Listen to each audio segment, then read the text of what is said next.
E agora, muita atenção para essa história. Um processo de reconhecimento de paternidade se arrasta por mais de 40 anos no Rio Grande do Sul. Os homens que podem ser pai e filho já morreram. Em disputa está uma herança estimada em 100 milhões de reais. Agora, um novo exame de DNA dos descendentes pode desvendar o segredo guardado por 8 décadas. Quem é o pai de José? Uma casa repleta de memórias. Fotos espalhadas pelas paredes e móveis como se dissessem: cada pessoa tem lugar garantido na história dessa família. Mas falta uma fotografia importante: o retrato do avô paterno. A família busca descobrir quem é esse parente.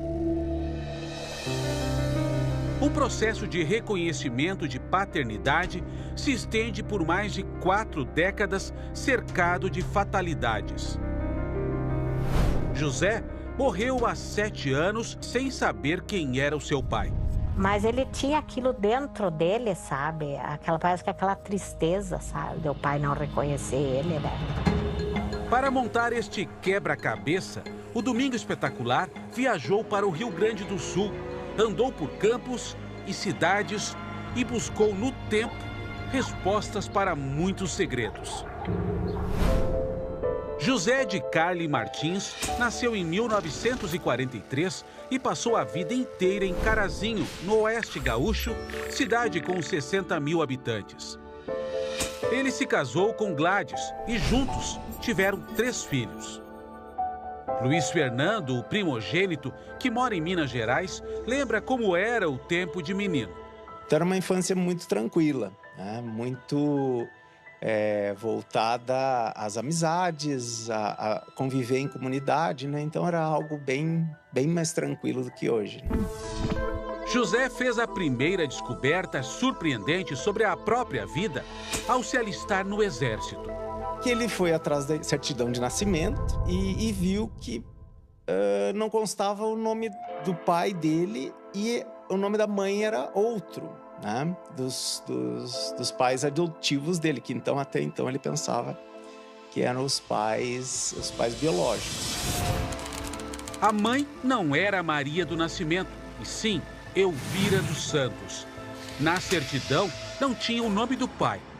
Mas nesse momento que ele descobriu quem era a mãe dele, a verdadeira mãe dele, biológica, ele foi até a casa dela para conversar com ela, né?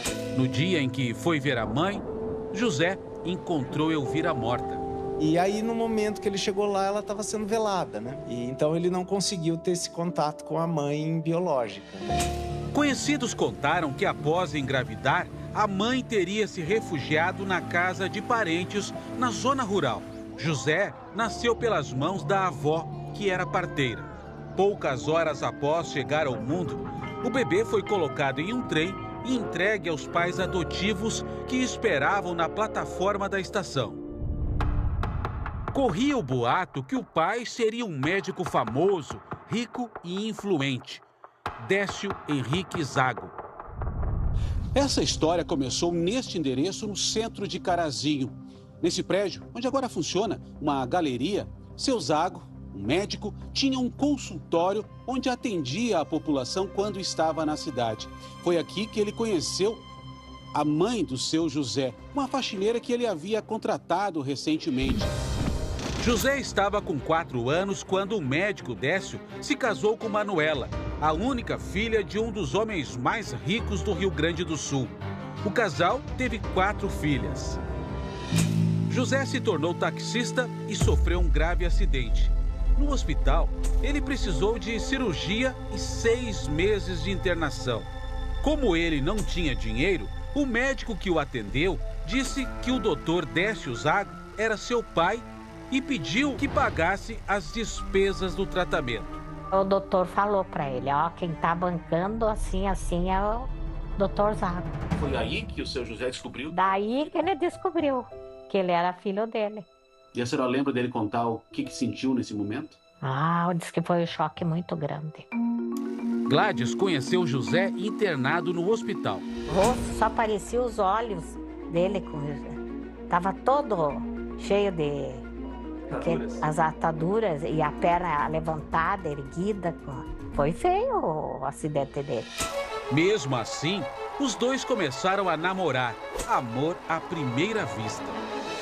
De volta ao trabalho, José dividiu por quase 10 anos com Carlos o ponto de táxi no centro de Carazinho. Eram amigos.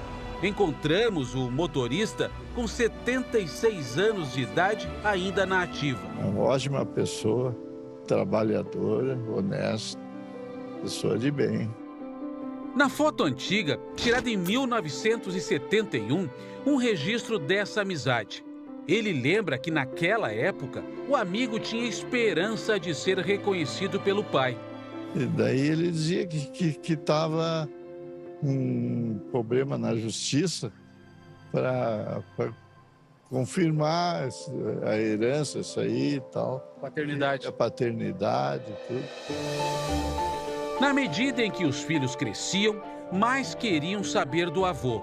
A família, então, tentou uma aproximação. Era 1979.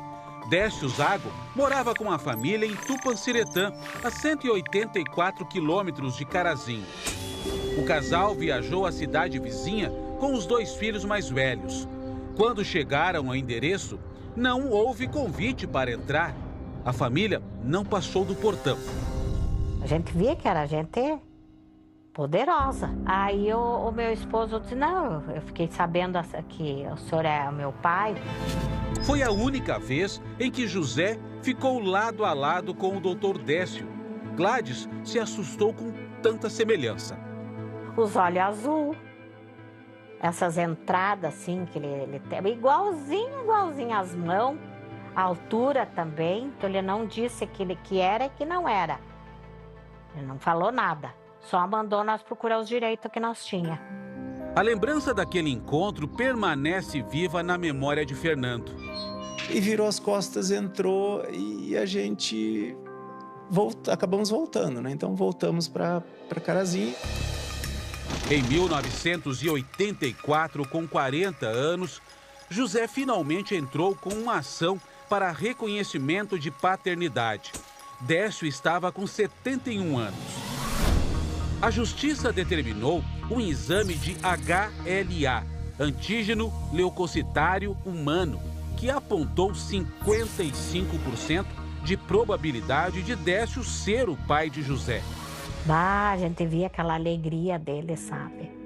Alegria que agora ele ia descobrir a verdade, né? Porém, o processo foi inconclusivo diante da justiça. Além do primeiro exame feito 40 anos atrás, através do HLA, outros 2 testes mais modernos de DNA foram realizados. Ambos não atestaram a paternidade, indicando que, segundo as análises, Zago não seria pai biológico de José de Carli. Apesar disso, a família contesta a validade de ambos os testes, alegando irregularidades nos procedimentos. Para os exames de DNA, não houve coleta de amostra de Décio. Na época, ele vivia acamado, interditado pela família. Por isso, a justiça determinou coleta em domicílio. 2 de dezembro de 2013, foram todas as pessoas lá fazer esse exame. Quando os peritos chegaram, ele havia falecido 2 dias antes, aos 100 anos de idade. Por mais que nos traga assim, um pouco de surpresa, foi cremado o corpo. Então, foi, com o perdão da palavra, foi quase uma queima de arquivo, né? Porque eles estavam muito bem avisados. Décio Henrique Zago e a esposa deixaram uma herança estimada em 100 milhões de reais para as filhas. São milhares de hectares de terras com fazendas de gado em vários municípios do Rio Grande do Sul. Imóveis urbanos, como apartamentos em Porto Alegre, além de empreendimentos comerciais. José morreu por complicações de uma diabetes em 2017, aos 73 anos de idade, sem saber quem era seu pai. Gladys e os filhos seguem com o processo. A advogada da família pede na justiça a realização de um novo exame de DNA de acordo com os protocolos legais. As partes comparecem e se faz a coleta um em frente ao outro. Não foi o que aconteceu nesse caso. Nesse caso, foram feitas coletas em separados, sem a presença da parte contrária, né? A coleta em domicílio. No primeiro teste, a coleta de amostra de uma filha e da esposa de Décio Zago foi feita em domicílio sem a presença de José, contrariando a determinação judicial de que todos deveriam coletar ao mesmo tempo no mesmo laboratório. No segundo teste, a coleta de uma filha de Décio voltou a ser em domicílio. Foi após a morte de José e a família dele não foi intimada para realizar o exame. Não houve coleta. Há ordem para que seja coletado dos 4 filhos do senhor José de Carli e da esposa. Ordem judicial, determinação judicial. E isso não aconteceu. Os filhos não são analisados. Segundo esse médico biólogo molecular, mesmo sem o corpo de Décio Zago e com José já falecido, ainda é possível determinar a paternidade. Infelizmente tem que apelar para exumação, preferencialmente aquele que já que está interessado em fazer o teste, né? Exuma e faz um teste usando ali o DNA colhido do cadáver e comparado com um dos filhos desse senhor. No novo teste de DNA, os advogados da família de José pedem que, além de todas as filhas de Décio Zago, também participe um sobrinho e também os filhos e a viúva de José. Esse processo é importante para os filhos, para os netos, saber quem é que era o avô. Então, por isso que a gente está levando isso para frente. Nós queremos a verdade disso aí. O Domingo Espetacular procurou a defesa da família Zago. Os advogados não quiseram se manifestar.